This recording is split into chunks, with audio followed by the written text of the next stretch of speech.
Welcome, dear friends. Today we are going to learn about hypertension, especially about pathophysiology of hypertension. So, hypertension is the most common disorder affecting the heart and blood vessels and is the major cause of heart failure, kidney disease, and stroke. So, it is a global killer that affects many people. So, let's start. So, what is the definition of hypertension? So, it can be defined as a condition where blood pressure is elevated to an extent that clinical benefit is obtained from blood pressure lowering. So, there are no clear cutoff points to differentiate normotensive from hypertensive individuals. So, in general, we say that 120 and 80 mmHg, 120 systolic and 80 mmHg diastolic blood pressures are normal, but various conditions or in exercise, during exercise our blood pressure increases, which is normal. So there are no cutoff points. So proper definition, it is following.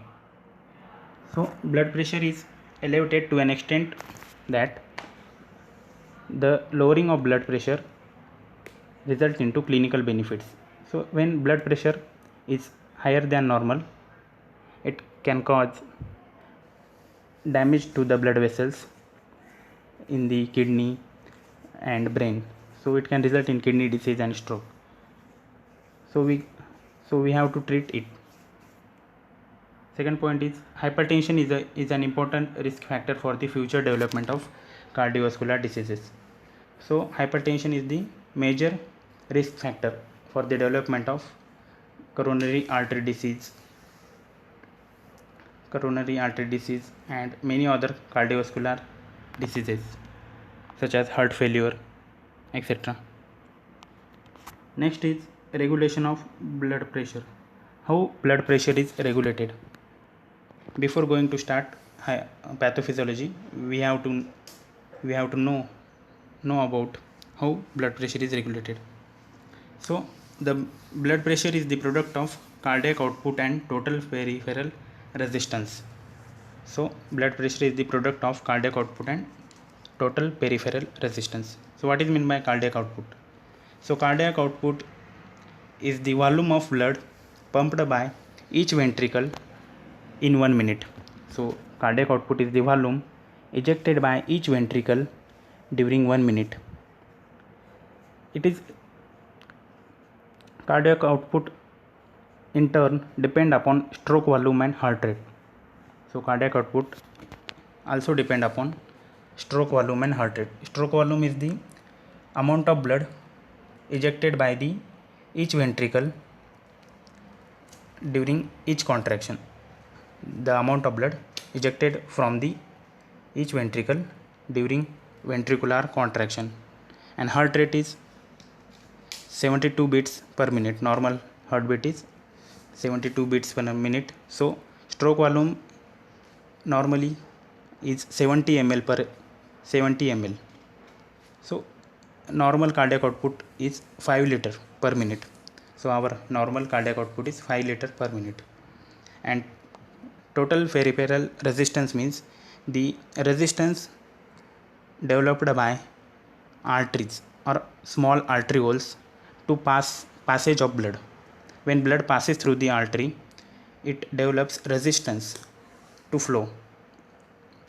So this is total peripheral resistance. If total peripheral resistance is more, then blood pressure increases.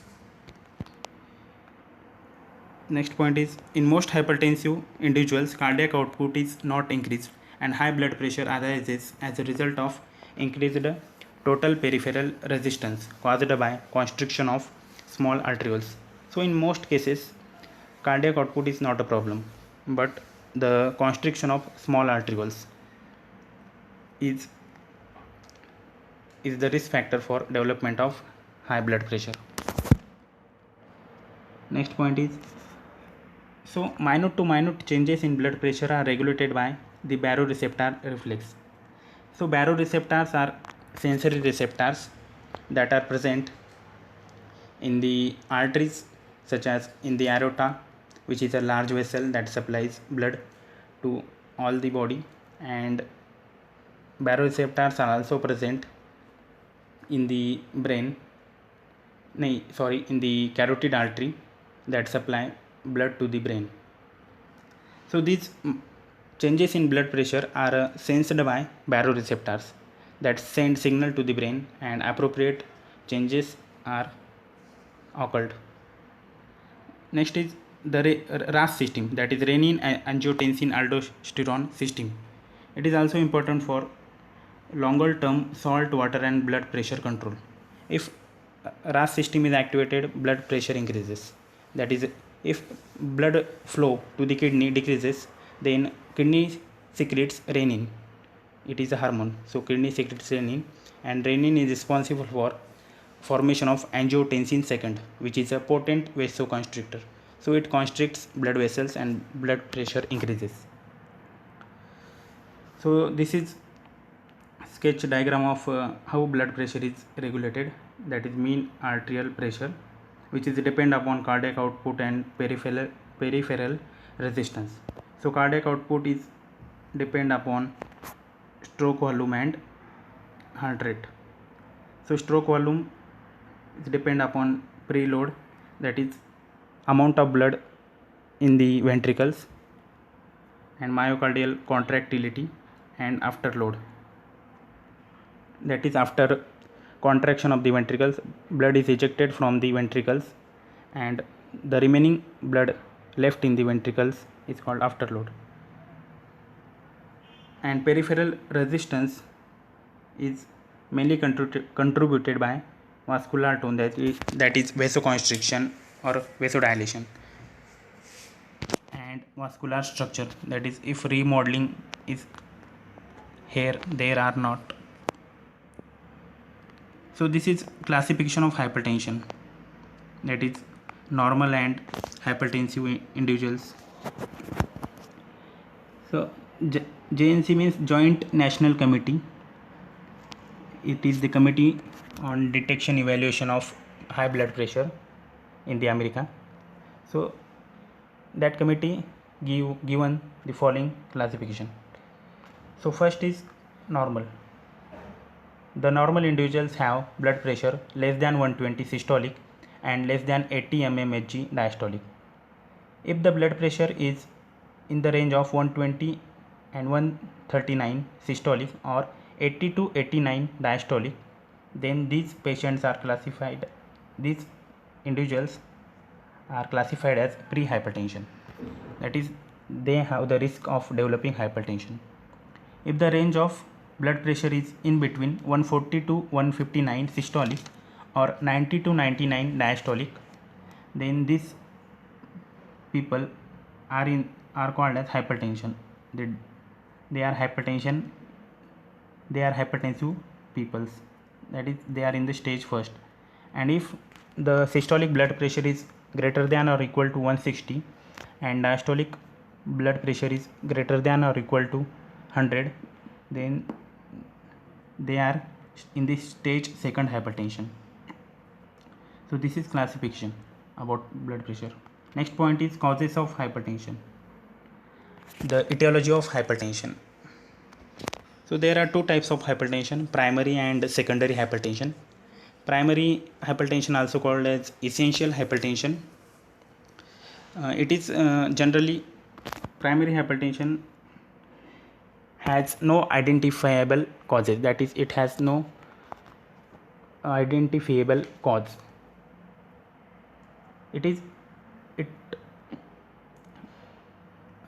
Primary hypertension is responsible for 90 to 95% cases of hypertension, and secondary hypertension contributes 5 to 10% of all hypertension cases. So secondary hypertension arises because of following some conditions. It is secondary to some conditions. So what are these conditions? In case of renal diseases, hypertension, that is high blood pressure can occur, because in renal disease such as renal failure, blood flow to the kidney decreases. So if blood flow to the kidney decrease, it secretes renin. Then renin is responsible for formation of angiotensin second. So it is vasoconstrictor and increases blood pressure. Next is endocrine diseases, that is steroid excess. If aldosterone level is high, that is hyperaldosteronism, then aldosterone, we know that aldosterone is responsible for salt and water retention. It retains salt and water, so it increases body volume. If body volume, that is blood volume increases, then it can increase blood pressure. Growth hormone excess, acromegaly, it can also cause hypertension. Catecholamine excess, that is pheochromocytoma. So pheochromocytoma is a tumor of the adrenal medulla. So it is the tumor of the adrenal medulla that is responsible for higher secretion of adrenaline that causes high blood pressure. There are vascular causes there, that is renal artery stenosis. Stenosis means narrowing of the artery, stenosis, that cause high blood pressure. And there are also some drugs that are also responsible for high blood pressure, such as sympathomimetic amines, that is dopamine, estrogens, cyclosporine, erythropoietin, non-steroidal anti-inflammatory drugs, and steroids. So these are the causes of hypertension. Next point is complications of hypertension. So what are the complications? That is, if hypertension is persist for longer time, then what are its effects on the body? So major risk factor of hypertension is myocardial infarction, that is heart attack. Another complication is stroke, that is various types of stroke can occur if blood pressure is higher than normal, that is cerebral infarction, cerebral hemorrhage, that is bleeding in the brain, lacunar syndromes, and multi-infarct disease. Next complication is hypertensive encephalopathy or malignant hypertension. So malignant hypertension is an emergency condition in which blood pressure is elevated above 220 systolic, that is 220 mmHg systolic blood pressure. It is elevated to a very high level, and that causes sudden death. Next complication is dissecting aortic aneurysm and hypertensive nephrosclerosis, that is kidney damage, nephrosclerosis, and peripheral vascular diseases. So this is the diagram that shows development of atheroma. So in yellow you can see atheroma that is developing in the artery that supply blood to the coronary, that is supply blood to the heart. So this is the coronary artery. So in the lumen of the artery you can see in the yellow development of formation of atheroma that is responsible for atherosclerosis, and this atherosclerosis is responsible for coronary artery disease. So what are the signs and symptoms of hypertension? So hypertension itself causes no symptoms, so it is called as silent killer. So it is very difficult to identify if the person has higher blood pressure or not. Only by checking the blood pressure in the clinic we can find out the person has hypertension or not. So it is called as silent killer because it has no noticeable signs or symptoms. But severe cases may present with headache, visual disturbances, or evidence of target organ damage. So in severe cases there are some symptoms can occur.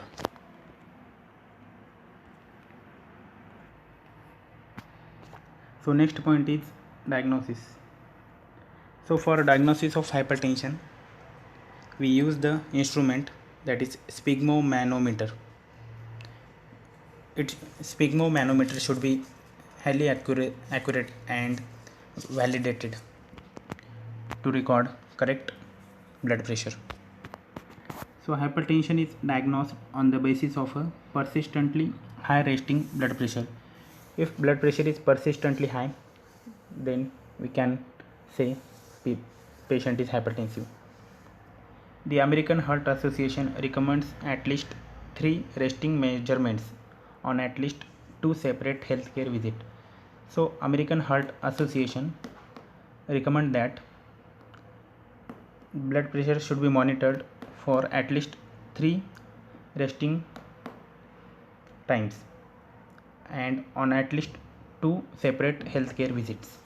The UK National Institute for Healthcare Excellence recommend that ambulatory blood pressure monitoring to confirm the diagnosis of hypertension if a clinic blood pressure is 140 systolic and 90 mmHg diastolic or higher than it.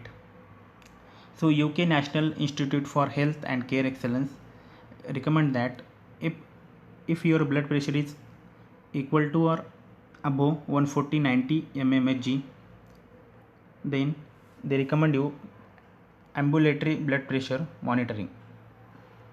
It is ambulatory blood pressure monitoring. That means that it is a 24-hour monitoring of blood pressure, ambulatory. For the 24-hour, the device monitors your blood pressure. So this is about diagnosis. So next point is about treatment. How the hypertension is treated. The aim of antihypertensive therapy is to prevent morbidity and mortality associated with persistently raised blood pressure by lowering it to an acceptable level with minimum inconvenience to the patient. So the aim of treatment of hypertension is to reduce cardiovascular complications such as coronary artery disease, heart failure, and mortality, that is the death rate. And morbidity means the clinical condition of having a disease, how much time you have a disease. This is called morbidity. So the aim of antihypertensive therapy is to prevent morbidity, that is the likely condition of a disease, the time for which the disease remain in the patient, and the mortality, that is death rate.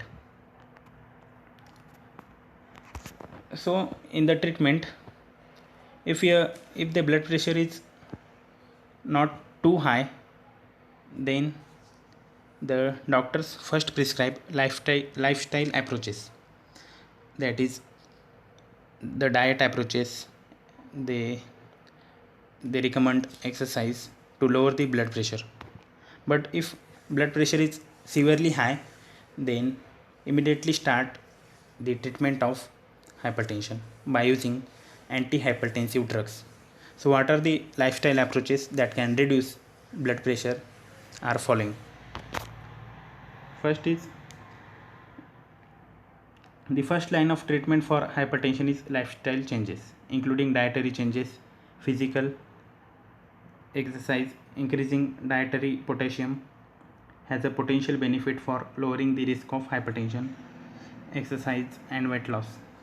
So for reducing blood pressure, the lifestyle approaches are increase potassium intake. Higher potassium intake is result into lower blood pressure. So increase your potassium intake and do some physical exercise,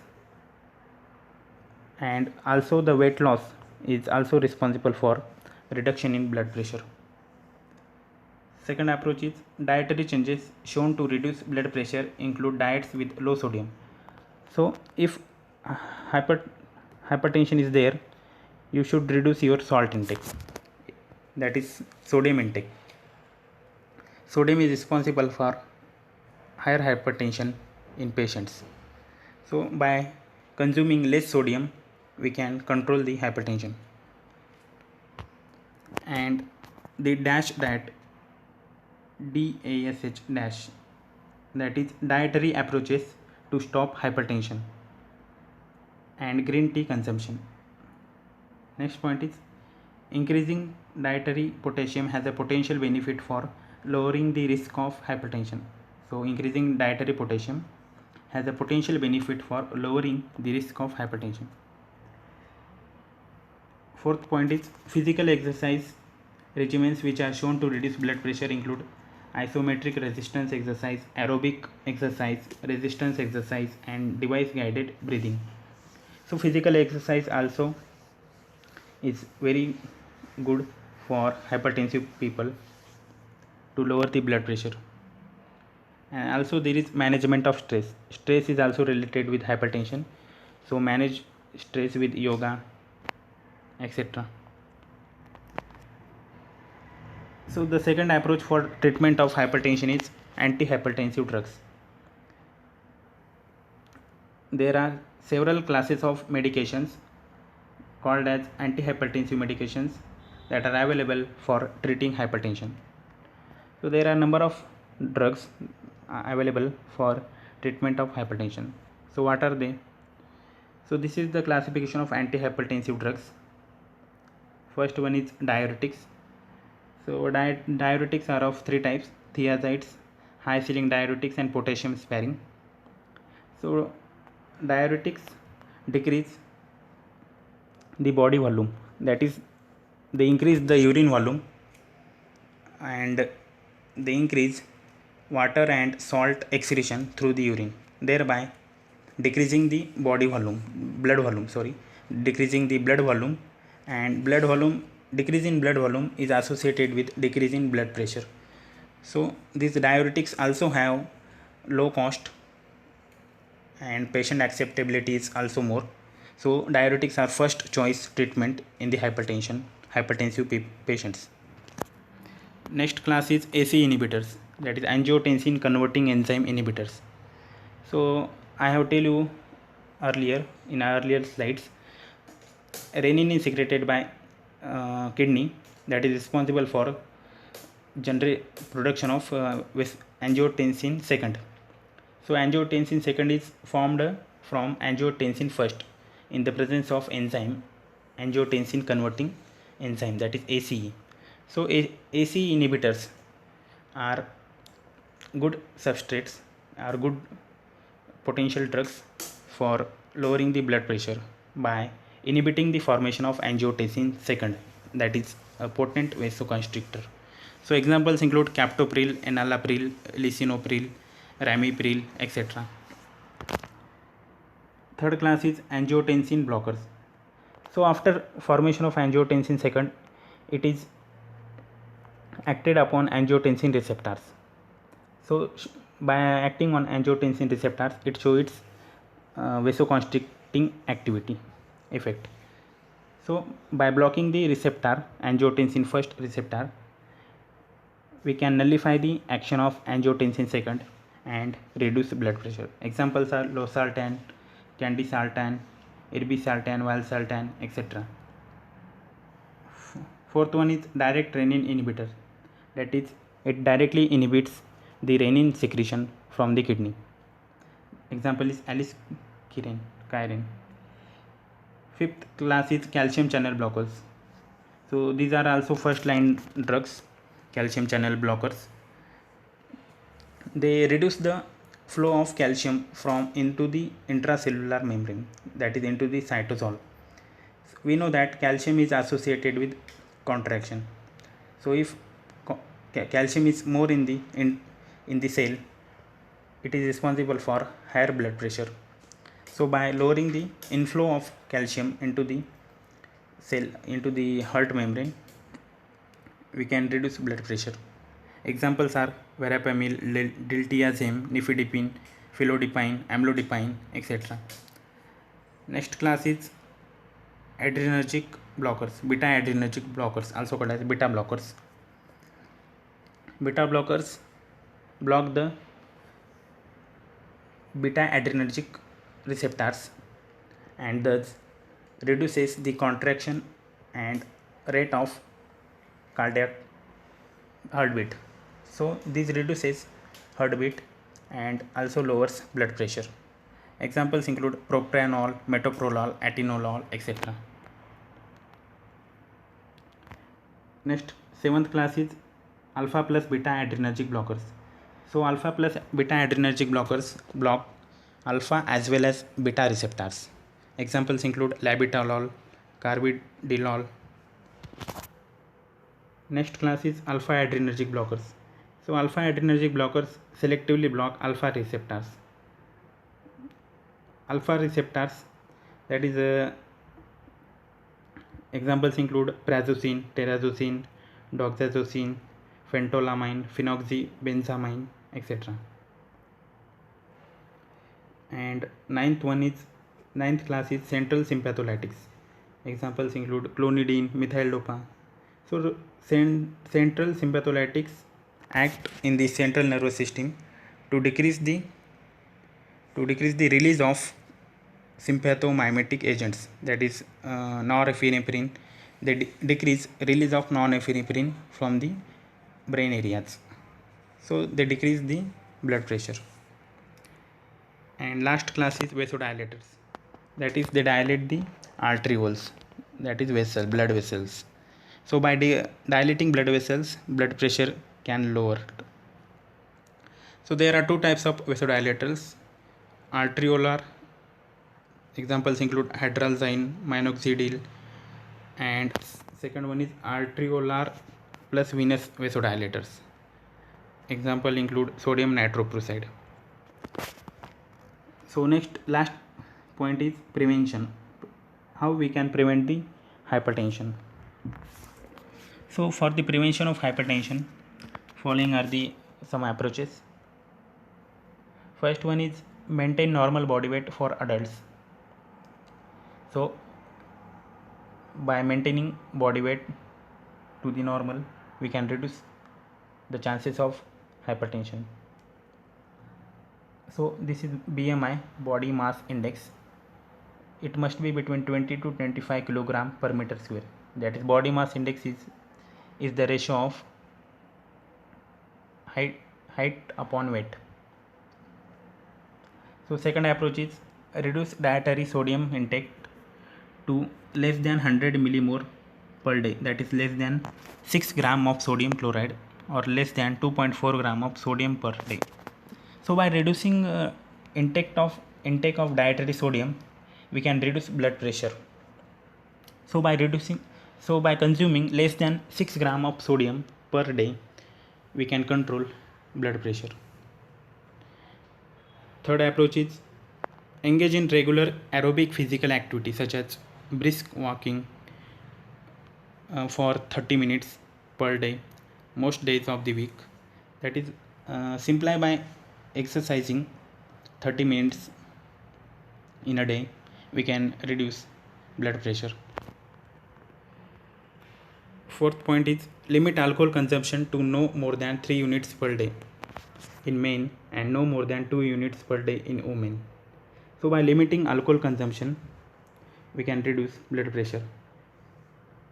If excessive alcohol consumption is associated with hypertension, so there should be reduction in alcohol consumption. Fifth point is consume a diet rich in fruit and vegetables. Example, at least 5 portions per day. So by consuming fruit and vegetables, we can also lower the blood pressure. Thank you. Here we are in the end of the lecture. If you found the video useful, then please like, share and subscribe to my channel. Thank you.